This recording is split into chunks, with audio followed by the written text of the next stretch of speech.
avez ici le relevé du compte ouvert à la Société Générale et ici, vous avez le compte 5122 Société Générale. Première chose, je vais chercher le solde initial et je vois que au début, là, entre 15 220,70 de crédit à la Société Générale et 11 745 de débit chez moi, j'ai un écart. Il a dû se passer quelque chose avant le 10 avril et ça doit être sur l'état de rapprochement précédent. Le problème, c'est que vous voyez que dans cet exercice, je n'ai pas l'état de rapprochement précédent. Eh bien, c'est pas grave.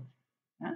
Je vais simplement noter que mon solde au 11 avril à la banque, il est de 15 220,70 et le solde au 10 avril chez moi, il est de 11 745,38. Si je fais la différence entre les deux, ça me dit que ça, c'est le montant des opérations qui figuraient du précédent rapprochement.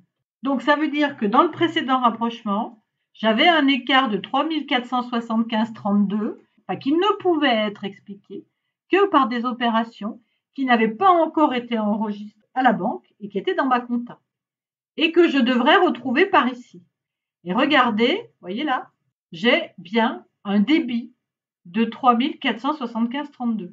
Ce qui est ici, je peux le pointer. Donc, si toutefois, je n'ai pas le rapprochement bancaire de la période précédente, eh bien, je regarde, je justifie mon solde initial, je calcule la différence et je regarde effectivement si je peux le pointer avec quelque chose dans mon relevé bancaire.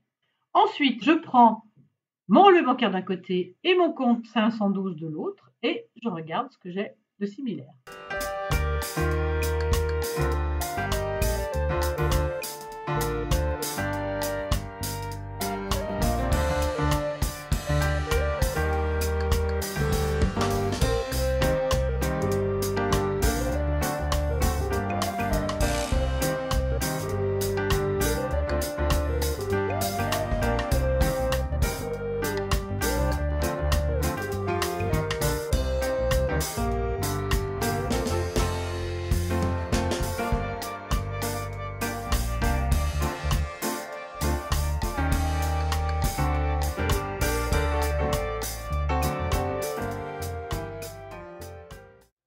Ce que je n'ai pas pointé, je vais le mettre dans le tableau de rapprochement.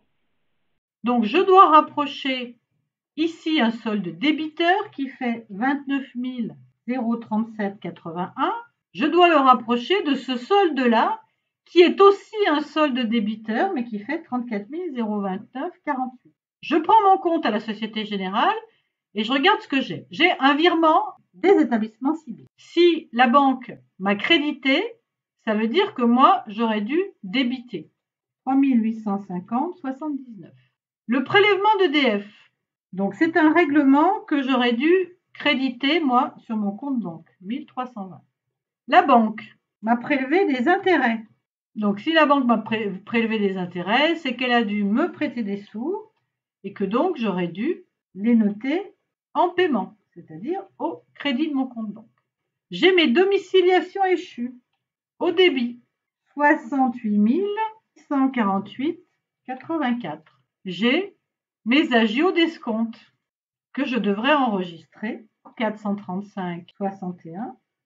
Donc voilà, j'ai bien une opération que j'avais au crédit que j'ai mis au débit.